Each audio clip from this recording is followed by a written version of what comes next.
दर्शकों, स्वागत है आपका विदिशा हलचल न्यूज में। मैं हूं कृष्णकांत सिंघारी। अब देखते हैं दिन भर की खास खबरें। अपनी जान जोखिम में डालने को मजबूर 50 फीट लंबे पुल पर कार्य करता युवक। नहीं है सुरक्षा व्यवस्था के इंतजाम।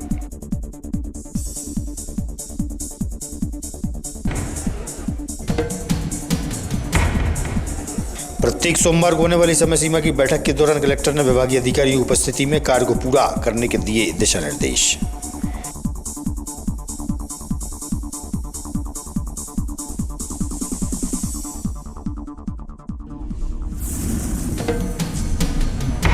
और शहर में चल रहे सड़क निर्माण के दौरान आवागमन हो रहा है बाधित, बन रही है जाम की स्थिति।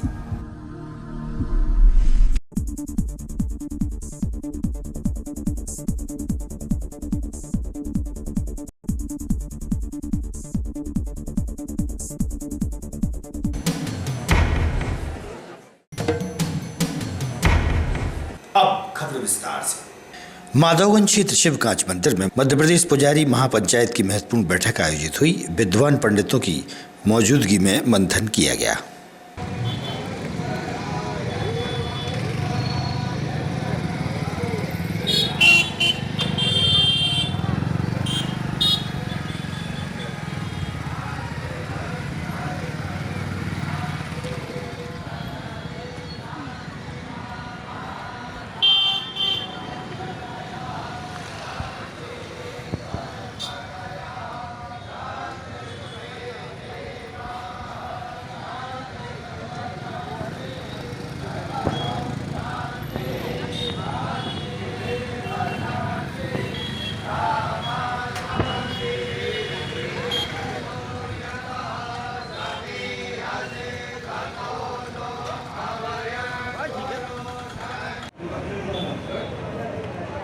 वही कह रहा था क्या हुआ? नहीं,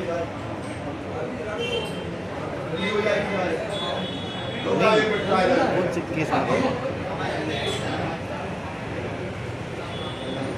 हाँ, पता लगा कौन से केस में गए? तेरी भी आई चीज चलेगा। नहीं मैं नहीं जा रहा। मेरे आप कल्ला तुम भी जा। नहीं मेरा है।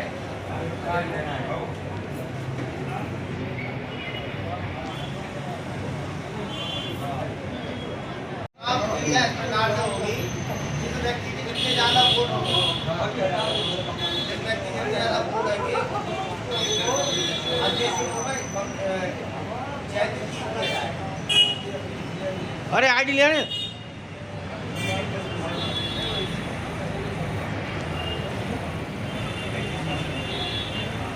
तेरी भी आई चीज चलेगा। नहीं मैं नहीं जा रहा। मेरे आप कल्ला तुम भी जा। नहीं मेरा है।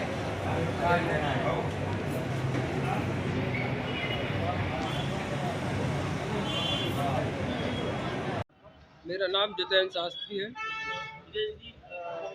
किस तरह की बैठक चल रही है यहाँ पर? आज मध्य प्रदेश पुजारी महापंचायत की विदिशा जिले की बैठक यहाँ पर आयोजित की गई, जिसमें विदिशा जिले में जो कर्मकांड से जुड़े हुए ब्राह्मण हैं, विद्वान हैं और सभी जो मठ मंदिरों के पुजारी हैं, उन सभी को संगठन में सदस्य बनाकर पूरे जिले की तहसील वाइज आज प्रभारियों की नियुक्ति की गई। साथ ही संगठन के जितने भी सदस्य हैं, उन्होंने यहाँ पर संकल्प लिया और संकल्प के साथ 5000 सदस्य बनाने का विदिशा जिले में लक्ष्य लिया है, जिससे पुजारियों की जो समस्याएं हैं, मठ मंदिरों की ज़मीनों पे जो अतिक्रमण की समस्याएं हैं, पुजारियों को नियुक्त करने वाली जो समस्याएं हैं, हम संस्था के माध्यम से प्रशासन के सामने रख सकें और समस्या का समाधान कर सकें। अपना और अपने परिवार के भरण पोषण के लिए अपनी जान जोखिम में डालने के लिए लोग मजबूर होते हैं। देखने में आया कि 50 फीट लंबे पुल पर एक युवक कार्य कर रहा है, जिसे खतरे का भी एहसास है कि कहीं गलती से हाथ छूटने पर वह गिर भी सकता है और अपनी जान से हाथ भी धोना पड़ सकते हैं। शहर के जिम्मेदारों से इस विषय पर हुई चर्चा। बिल्कुल आपका कहना बिल्कुल सही है। जो इस तरह का जो काम हो रहा है यहाँ पर, ये बिल्कुल गलत है। मजदूरों की जान के साथ जो खिलवाड़ किया जा रहा है, ये बिल्कुल ठीक नहीं है। और आपने जो इशू उठाया, निश्चित रूप से आप बहुत प्रशंसा के पात्र हैं और ऐसा इशू सभी को उठाना चाहिए। राजेश राय है, पूर्व पार्षद हूँ मैं। माधोगंज चौराहा है। यहाँ पर बिजली के पोल देखा जा रहा है, एक व्यक्ति कम से कम दालन को 50 फीट के ऊपर काम कर रहा है, सुरक्षा इसका क्या है? सुरक्षा तो होना चाहिए और आज का आधुनिक युग है, इस युग में व्यवस्थाएं भी हैं, नगर पालिका पर भी व्यवस्था है और एमपीवी पर भी व्यवस्था है, लेकिन इस तरीके से मजदूरों से जो रिस्क का काम कराया जा रहा है यह ठीक नहीं है और आगे इसको आप उठाएं। हम भी कहीं ना कहीं बात करेंगे कि हो सकता है ऐसी मजदूरी को रिस्क में लेकर किसी की जान से नहीं खेलना चाहिए, ऐसा मेरा मानना है। देखा जा रहा है खंभे पर चढ़ा 50 फीट के, कहीं अगर किसी प्रकार की कोई चूक होती है तो क्या होगा? देखिए क्या है कि हमारे देश में जो है टेक्नोलॉजी के बारे में हमारी सरकारें बता रही हैं कि हमने बहुत काफ़ी तरक्की की है और हर काम आसानी से होता है, लेकिन ऐसे समय में आज जो विदिशा में जो देखने में तस्वीर सामने आई है वो ऐसी जान जोखिम में डाल के एक खम्भे के ऊपर चढ़कर जो बिजली के कार्य खम्भों पे काम कराया जा रहा है, ये मतलब एक ऐसा है कि जरा सी चूक जो है उनकी जान के लिए बहुत नुकसानदायक हो सकती है और उन गरीब परिवारों को जिनको सरकार मुआवजे में कुछ नहीं दे पाती, ऐसे मजदूर मर जाते। क्या प्रयास रहेगा?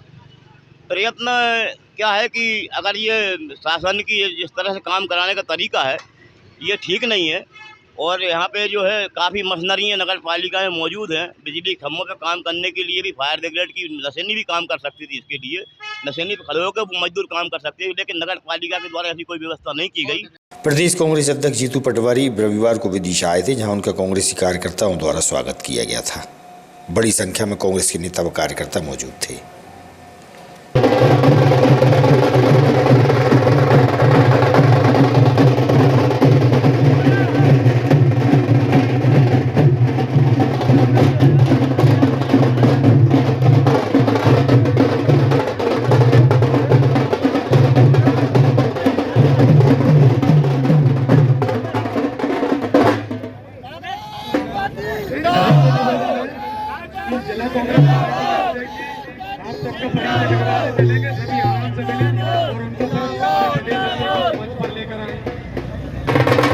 संकल्प था देश की आज़ादी के बाद देश के संविधान को बचाने का, तो उस पर हम सबको काम करना है और साथ ही साथ आने वाले समय में संगठन का स्ट्रेंथन होना है। तो मैं आप सबसे अनुरोध करता हूँ उसमें सब सहयोग करें, नए कार्यकर्ताओं का निर्माण करना है। ये साल पूरा संगठन को समर्पित है, संगठन को ताकत देने के लिए, उसकी संख्या बढ़ाने के लिए, अपने विचार को घर घर ले जाने के लिए एक यात्रा चालू हो रही है जिसको जय संविधान, जय भीम और जय बापू, जय बापू, जय भीम और जय संविधान उसका नाम है, जो हर गांव में पहुंचेगी।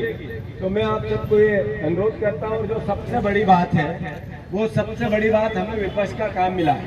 बीजेपी ने चुनाव पहले कहा था कि 2700 के गेहूं का दाम देंगे, मिलने लगा क्या? बोल के बताओ, मिलने लगा क्या? बीजेपी ने कहा था कि हम 3100 का धान का दाम देंगे, मिलने लगा क्या? बीजेपी ने खासकर शिवराज सिंह चौहान 3000 रुपए बहनों को देने की बात कही थी, चुनाव बाद मिलने लगे क्या? तो फिर विपक्ष का दायित्व क्या है? लड़ने का।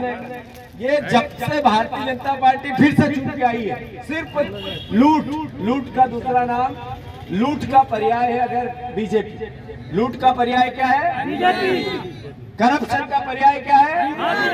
अभी 50 किलो सोना, 55 किलो सोना मिला।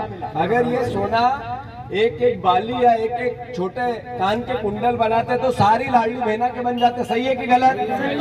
तो ये एक ही घर में सोना, एक ही परिवार में 100 करोड़ रुपए नगद मिलना। अभी सागर में बीजेपी के पूर्व विधायक के यहाँ IT की रेट चल रही है। ये बीजेपी के लोगों के यहाँ इतना माल क्यों मिलता है? क्या कारण है कि बीजेपी के नेता लूट की लड़ाई लड़ रहे हैं? भूपेंद्र सिंह गोविंद सिंह से लड़ रहा है, गोविंद सिंह भूपेंद्र, क्यों? ये लूट की माल के हिस्से के लिए। सही है कि गलत? तो हमारा दायित्व है इनको एक्सपोज कर, जनता के बीच में लेके जाए। तो आप सबका फिर मैं स्वागत करता हूँ। आदरणीय चंदन यादव जी का जरा स्वागत करो जोरदार, और उनसे अनुरोध करता हूँ कि वो अपनी बात।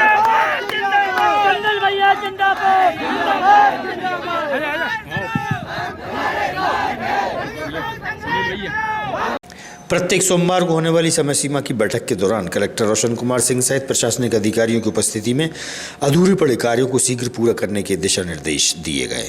वहीं VC के माध्यम से भी चर्चा हुई, संवाद किया गया।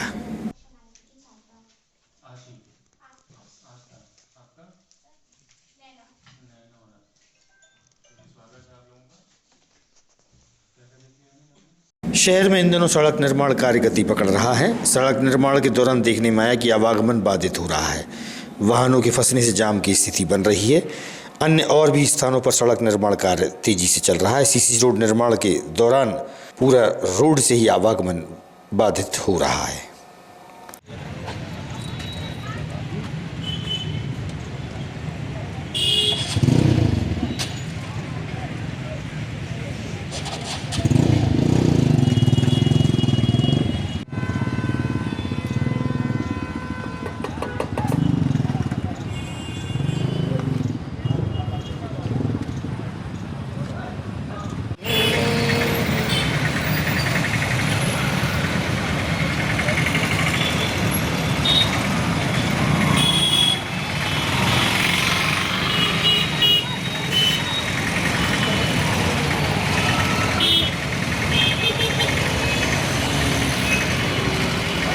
विदिशा जिले के उदयपुर गांव की रहने वाली 30 वर्षीय राजबाला पति रघुवीर मोंगिया की चौथी डिलीवरी होना थी। राजबाला को पहले से 2 बेटियां और 1 बेटा है, लेकिन एक और बेटे की चाह में परिवार ने उम्मीद जताई थी। प्रसव से पहले राजबाला की तबीयत बिगड़ने पर उसे विदिशा जिला अस्पताल में भर्ती कराया गया। 15 दिन इलाज के बाद उसे छुट्टी दे दी गई और वह अपने गाँव लौट गई, लेकिन 2 दिन बाद उसकी हालत फिर बिगड़ी और प्रसव पीड़ा शुरू हो गई। महिला की हालत नाजुक थी। समय पर सही इलाज मिलने से जच्चा और बच्चा दोनों सुरक्षित हैं। चिकित्सालय लाने की कोशिश की जा रही थी, लेकिन तब तक स्थिति गंभीर हो चुकी थी। उदयपुर अस्पताल के डॉक्टर रागिनी उइके ने तुरंत कार्रवाई करते हुए महिला की सफल डिलीवरी कराई। डिलीवरी के बाद तीनों नवजात बच्चियों को गंज बासोदा के राजीव गांधी जन चिकित्सालय में भर्ती कराया गया। प्राथमिक इलाज के बाद उन्हें विदिशा जिला अस्पताल में रेफर किया गया। फिलहाल तीनों बच्चियां और उनकी मां पूरी तरह स्वस्थ है। मैं doctor R Singh CS district hospital Vidisha. आज राजबाला मोंगिया पत्नी रघुवीर मोंगिया उम्र 30 साल, जिसकी डिलीवरी उदयपुर में हुई थी। उसके डिलीवरी में 3 बच्चे हुए थे। उसको रेफर करके बासोदा से रेफर करके यहाँ पर आई थी जिला अस्पताल 5 बजे। उन बच्चियों का वजन, नवजात शिशु बच्चियों का वजन 2 किलो से कम था। लो बर्थ वेट बेबी थे। उनको यहाँ पर एडमिट करके फिर कुछ समय बाद उनको मेडिकल कॉलेज विदिशा रेफर कर दिया गया। कारण क्या है सर? क्योंकि उन नवजात शिशुओं का वजन कम था और आउटबोर्न यूनिट में बेड कम थे और फुल था, इसलिए उनके स्वास्थ्य को ध्यान रखते हुए उनको वहाँ रेफर कर दिया। महिला की ये कौन सी डिलीवरी थी और पहले कितने बच्चे हैं? महिला की डिलीवरी 4 नंबर की डिलीवरी है। उसके पहले 3 बच्चे और हैं। अभी जो 3 बच्चों को जन्म दिया है और उनमें कितने बच्चे हैं? ये तीनों बच्चियां ही हैं। उनका वजन 2 किलो से कम है, 2 किलो के। माँ की कैसी स्थिति है? माँ की और नवजात शिशुओं की सेहत ठीक है, स्वस्थ है। आज की खबरों को देते हैं पर विराम। आगामी खबरों के लिए आप देखते रहिएगा विदिशा न्यूज। रहिए अपडेट। नमस्कार।